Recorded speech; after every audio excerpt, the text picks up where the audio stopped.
आज कसले के बोले?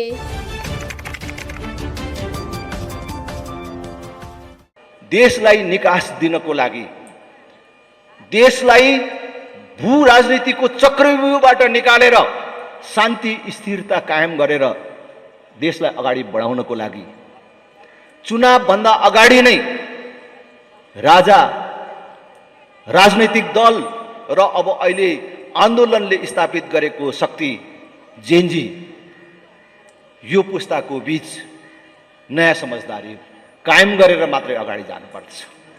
चुनाव अगाडि नै यो नवीन समझदारी कायम गरेर देशलाई निकास दिनुपर्छ। हामीले राजा, राजनैतिक दल र जेनजी पुस्ताको कुरा गर्दाखेरि हामीले समग्र देशलाई एक ठाउँमा राख्ने प्रतीकात्मक कुरा गरेका छौँ। राजा भनेको राष्ट्रिय एकताको प्रतीक, राजनीतिक दल भनेको लोकतन्त्र, प्रजातन्त्रसँग सम्बद्ध, र जेनजी पुस्ता भनेको हाम्रो भविष्य। यो तीनटाको समझदारीबाट देशलाई निकास दिनुपर्छ। त्यसैले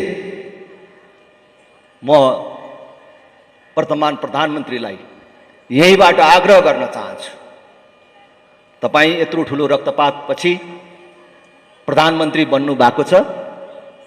तपाईँ यो मध्यावधि चुनाव गर्नको लागि मात्रै प्रधानमन्त्री बन्नु भएको होइन, तपाईको काँधमा ऐतिहासिक जिम्मेवारी पनि छ। त्यसकारण राजा, राजनैतिक दल र जेनजी पुस्ताको एउटा सर्वपक्षीय सम्मेलनको आयोजना गर्नुहोस् र देशलाई निकास दिने कामको नेतृत्व गर्नुहोस् भन्ने आग्रह गर्दछु। एउटा पूर्व राष्ट्रपति, परमाधिपति पनि भन्छौँ, देशको संरक्षक पनि भन्छौँ, यो संविधानको संरक्षक पनि भन्छौँ, उहाँलाई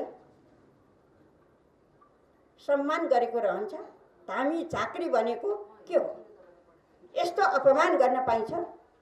एउटा महिलालाई, सामान्य महिलालाई त गर्न पाइँदैन भने पूर्व राष्ट्रपति भइसकेकोलाई यो शब्दले अपमान गर्ने हद भनेको यो नेतृत्वलाई सक्दैन। यो नेतृत्वलाई गर्नै हुँदैन, तर गर्नुहुन्छ। कसले गर्नुहुन्छ? केपी कमरेडले गर्नुहुन्छ, केपी ओलीले गर्नुहुन्छ। किन? उहाँमा सोचै छैन, महिलाप्रति हेर्ने दृष्टिकोणै छैन, महिलालाई अपमान गरेको गरेछ। यो सबै तमाम कुराहरू भनिराख्नु परेन। त्यसो भएको हुनाले अहिले आधाभन्दा बढी जनसङ्ख्याको हिस्सा महिलाले ओगटिराखेको अवस्थामा महिला हिंसा विरुद्धको यत्रो चाहिँ नि 16 दिने अभियान मात्र होइन, निरन्तर आवाज उठिराखेको बेलामा यो खालको शब्द प्रयोग गर्ने भनेको यो सबै महिलाहरूको लागि अपमान हो। यसको विरुद्ध सशक्त आवाज उठ्नुपर्छ भन्ने चाहिँ मलाई लाग्छ। यस्तो नेतृत्व अबको आवश्यकता होइन। महिलालाई अपमान गर्ने नेतृत्व आजको आवश्यकता होइन, र महिलालाई अब मूल्याङ्कन गर्ने नेतृत्व आजको आवश्यकता होइन। एकदम प्रष्ट कुरा। त्यसो भएको हुनाले यो इस्यु चाहिँ अझै जल्दो बल्दो ढङ्गले उठाउनुपर्छ, उठ्नुपर्छ। महिलाहरूले मात्रै होइन, सबै क्षेत्रबाट भन्ने लाग्दछ। जुन बेलामा माधव कमरेड पार्टीको चाहिँ नि शीर्ष नेतृत्वमा हुनुहुन्थ्यो, 15 वर्षसम्म उहाँ त्यहाँ रहँदाखेरिमा पार्टीमा नेतृत्व विकास हुन सकेन। त्यो जाम भयो। त्यो जाम खुलाउनको लागि पछिल्लो चरणमा 2 कार्यकाल भए पनि अहिले पहिलो केही अवधिको लागि चाहिँ हामीले एक कार्यकालमा पनि अझै छिटो छिटो चाहिँ महाधिवेशन गरेर नेतृत्व परिवर्तन गर्नुपर्छ भन्ने मान्यतालाई स्थापित गर्ने हाम्रो अध्यक्ष कमरेड केपी ओली आज आफू शीर्ष तहमा पुगिसके पछाडि चाहिँ आजीवन त्यो पदमा चाहिँ रहने खालको स्थिति चाहिँ सोच्नु एकदमै यो चाहिँ उहाँको आफैले स्थापित गरेको मूल्य र मान्यता भन्दा गलत कुरा हो। र मलाई लाग्छ 22 गतेसम्मको स्थितिमा उहाँको एउटा मनस्थिति थियो, तर अहिले परिवर्तित स्थितिमा सायद उहाँले एकपल्ट फेरि आफैले स्थापित गरेको मूल्य र मान्यतालाई कम्तीमा पनि मैले बिदा लिँदै गर्दाखेरिमा त्यसलाई स्थापित गरेर जानुपर्छ भन्ने मनस्थितिमा उहाँ पुग्नु हुनेछ। अझै पनि 5 दिन बाँकी छ। त्यसले गर्दाखेरि मेरो अपेक्षा के हो भन्दा हामी 11औं महाधिवेशनको नोमिनेसन गर्ने तहमा पुग्दाखेरिमा केपी कमरेडले मैले बिदा लिएँ, अब अरू साथीहरूले नेतृत्व गर्नुहुन्छ र मैले साइडमा बसेर पद छोड्ने भनेको पार्टी छोड्ने होइन। पद छोड्ने भनेको साइडमा बसेर आफूभन्दा पछाडिकोलाई मेन्टरिङ गर्ने कुरा हो र लोकतन्त्रमा त्यसमा पनि यो राजनैतिक क्षेत्रमा मेन्टरिङ एकदमै आवश्यक कुरा हो, जुन कुरा हामीले त्यति धेरै स्थापित गर्न सकेका छैनौँ। जसरी यो लोकतान्त्रिक प्रक्रियाको बारेमा उहाँले एउटा मान्यता स्थापित गर्नुभएको थियो, अब नेतृत्वले होइन आफू साइडमा बसेर नयाँ आउने पुस्तालाई मेन्टरिङ गर्नुपर्छ भन्ने खालको एउटा चाहिँ अर्को मान्यता पनि स्थापित गर्नेतर्फ उहाँ जानुभयो भनेदेखि र उहाँले अहिलेसम्म गर्नुभएका कामको होइन एउटा खाका त छँदै नै छ र राजनैतिक हिसाबबाट मानवीय विकासको हिसाबबाट पनि उहाँले अर्को एउटा मान्यता चाहिँ स्थापित गर्न सक्नुहुन्छ भन्ने लाग्छ। राज संस्थाको विषयमा हामी प्रष्ट हुनुपर्छ। हामीले संवैधानिक राज संस्था खोज्या हो है। नेपालीका छोरा र छोरीहरूले यो देशमा राजनीति गर्ने हो, राज संस्थालाई हामीले राजनीतिमा तान्न हुँदैन, त्यो फेरि घातक हुन्छ। राज संस्थालाई, राजालाई एउटा अभिभावकीय भूमिका राष्ट्र प्रमुखको रूपमा स्थापित गर्नुपर्ने छ। धेरै साथीहरूले सक्रिय राजतन्त्रका कुरा गर्छन्, त्यो कुरासित हामी सहमत छैनौँ।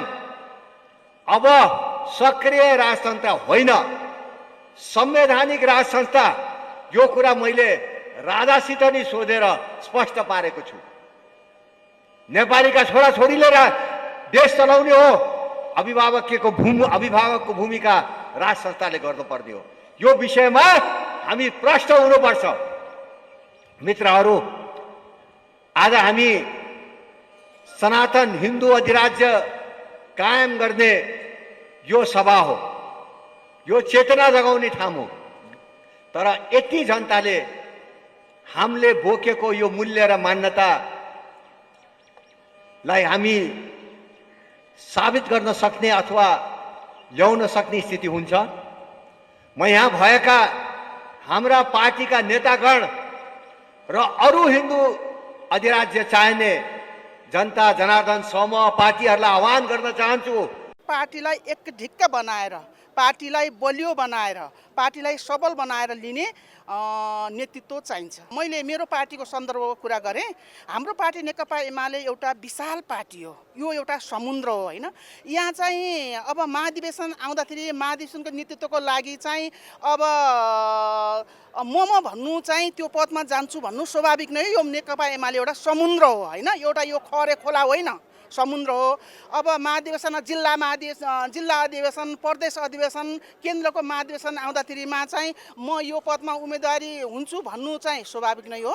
तर पनि पार्टी हितका लागि, पार्टीलाई अहिले एक ढिक्का बनाएर लिनको लागि हाम्रो पार्टी नेकपा एमालेलाई अहिले चारैतिरबाट यसको शक्ति देखेर घेराबन्दी भइरहेको अवस्थामा सबल नेतृत्व सर्दै केपी शर्मा ओलीज्यू अहिलेको 11औं महाधिवेशनमा सर्वसम्मत बनाएर लिनु पर्थ्यो। तर पनि यहाँ चाहिँ अब विभिन्न मतदानका कुराहरू उठेका छन्। एउटा हाम्रो पार्टीभित्र चाहिँ एउटा सर्वसम्मत विधि पनि छ, लोकतान्त्रिक पद्धति आन्तरिक विधि पनि छ र मतदानमा जाँदा पनि उपयुक्त नै हुन्छ। तर त्यसमा पनि सर्वसम्मत विधि अहिलेको नेकपा एमालेको सर्दै अध्यक्ष केपी शर्मा ओलीज्यूलाई सर्वसम्मत नेतृत्व दिएको भए एकदमै राम्रो। भावी भविष्यलाई हामी कसरी अगाडि बढाउन सक्छौँ र यो महाधिवेशनले निर्धारण गर्ने भनेको भोलिको नेपालको भविष्य, त्यो पनि समृद्ध नेपाल, सुखी नेपाली भनेका छौँ, त्यो समाजवादको बाटोतिर जाने कुरो हो। त्यो अब यसलाई मान्छेले धेरैले विभिन्न अर्थबाट लिन्छन् र यसलाई विकाससँग मात्र जोड्छन्। तर के हो भन्दा विकसित मुलुकलाई तपाईँले हेऱ्यो भने के पाउनुहुन्छ भन्दा त्यहाँ समृद्ध त छ, समृद्धि छ, तर सबै जनता त्यहाँ सुखी छैनन्। त्यो भएर हाम्रो पार्टीले विशेष गरी के भन्यो भन्दा समृद्ध नेपाल, सुखी नेपाली, त्यो उत्पादनसँग जोडिएको छ, वितरण प्रणालीसँग जोडिएको छ, त्यो विचारसँग जोडिएको छ। त्यो नीति चाहिँ के हो भने समाजवाद उन्मुख नीति हो।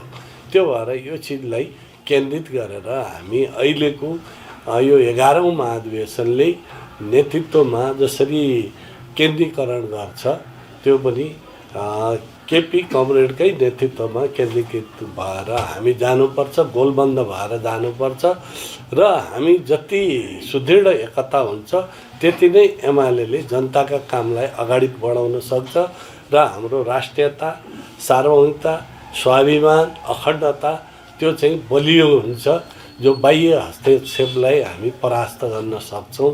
यो चाहिँ अहिलेको महाधिवेशनको मूल यसमा केन्द्रित भएरै हामी जानुपर्छ। एउटा चाहिँ प्रोजेक्ट म्यानेजर आउँछ, त्यसले चाहिँ डिसिजनै नगरे अर्को के पनि अर्को प्रोजेक्ट म्यानेजर आउँछ, उसले पनि डिसिजन नगरे अनि त्यतिकै सिक हुने।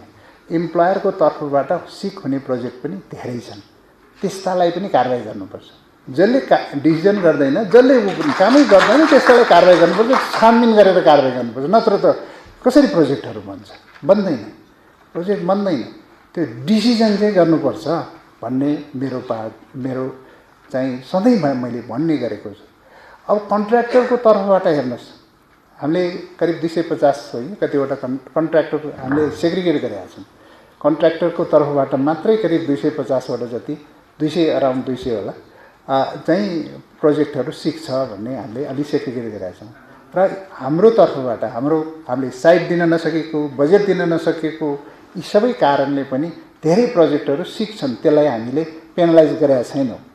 त्यसको छानबिनको दायरामा आउनुपर्छ।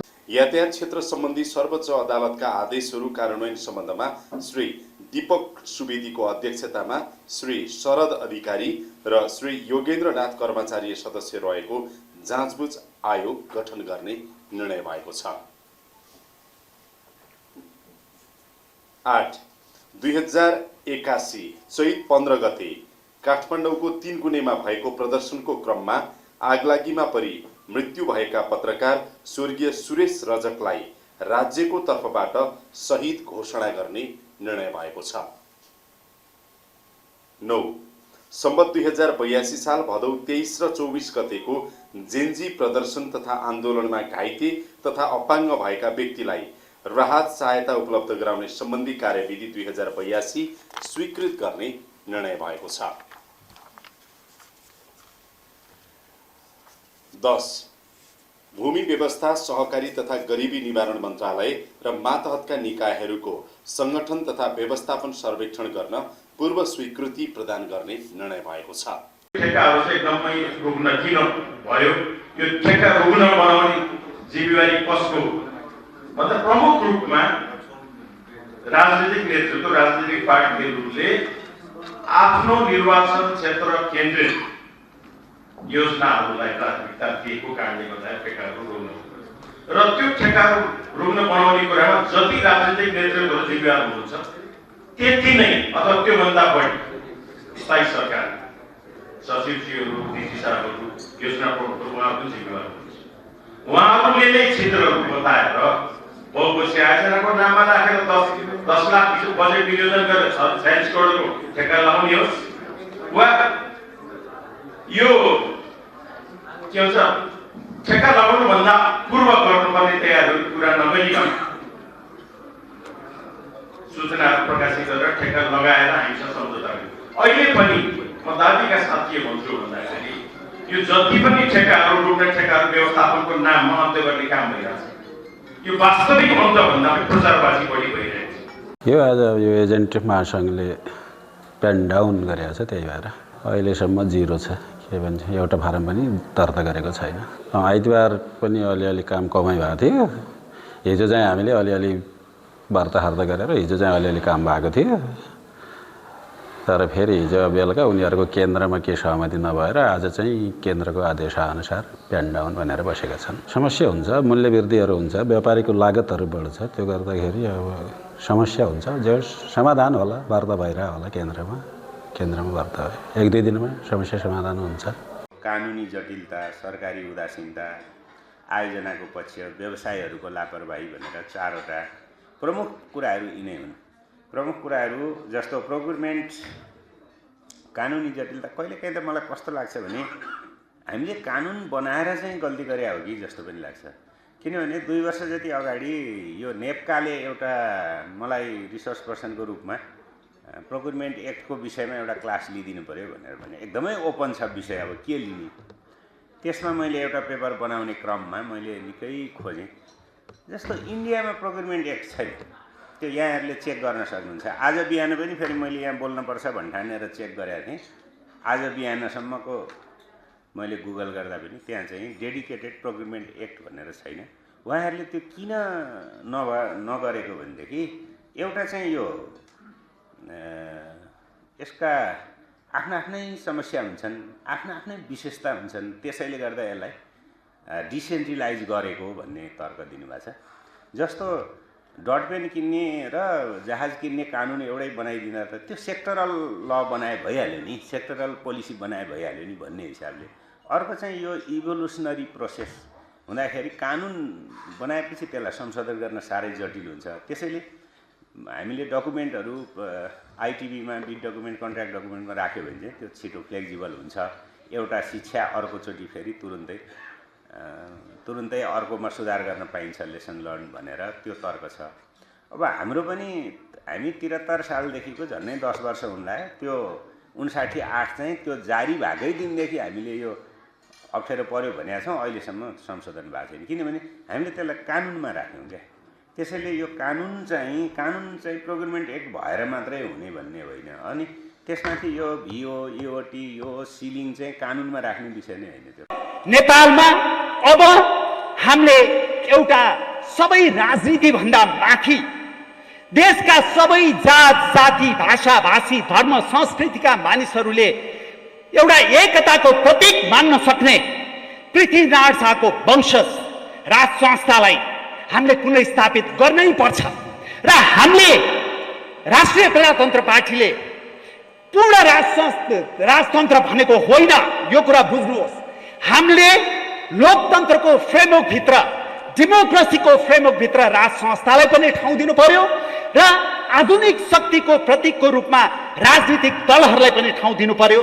यो देशमा गल्ती सबैले गरे, राजनीतिक दलहरूले हजारौं गल्ती गरे, राष्ट्र राज्य नै क्षयीकृत हुने गरेर गल्ती गरे, राजाहरूबाट पनि केही गल्तीहरू भयो, जनताबाट पनि गल्ती भयो। अब यो गल्ती कोट्याएर मात्र बस्ने हो भनेदेखि हामी त मैले पापी पुस्ता भन्ने गरेको छु, जुन पुस्ताले आफ्नो बाबुबाजे बराजुको त्यो पाप र धर्मको नैतिक अवधारणाले बाँध्न पनि सकेन। र जुन अहिले हामीले योगदानमा आधारित सामाजिक सुरक्षा भनिरहेका छौँ, सामाजिक सुरक्षाको ले पनि यसलाई चाहिँ सामाजिक सुरक्षाको पहुँचमा पनि वृद्धि गर्न सकियो भने राम्रो हुन्छ। अर्को कुरा चाहिँ तालिम र पुनर्वर्गीकरणको चाहिँ काम गर्नुपर्छ होइन। अब जस्तै भन्नुहोस् न, पहिला चाहिँ इलेक्ट्रिक भेहिकल आउनुभन्दा अगाडि पेट्रोल डिजेलले चल्ने भेहिकलहरू आइरहेको थिए। अब त्यसको चाहिँ रिप्लेस इलेक्ट्रिकले गरिसकेपछि हाम्रा अधिकांश अटो मेकानिक्सहरू बेरोजगार बन्न गइरहेको छ। अब बेरोजगारलाई चाहिँ के रोजगार दिनलाई के गर्ने? यी भेहिकललाई चाहिँ मर्मत गर्ने, यी भेहिकललाई चाहिँ अब बनाउने खालका तालिम दियो भने, सिप दक्षताको चाहिँ तालिम दियो भने त्यसले चाहिँ रिप्लेस गर्छ। मजदुरहरू निराशा हुनु पर्दैन होइन। त्यसकारणले गर्दा यस्ता कुराहरूलाई काम गर्नुपर्छ। श्रमिकलाई नयाँ हरित सिप सिकाउनेदेखि लिएर तालिम उपलब्ध गराउने काम सरकारकै हो। यी सबै काममा चाहिँ अब जोखिम युक्त ठाउँबाट मुक्त गर्नका निमित्त पनि तालिमको आवश्यकता पर्छ। हामीसँग जोडिन आजैबाट हाम्रो पेज लाइक, फलो र शेयर गर्न नभुल्नुहोस्। खबरसेन्टर.com, सबै खबर एकै ठाउँमा।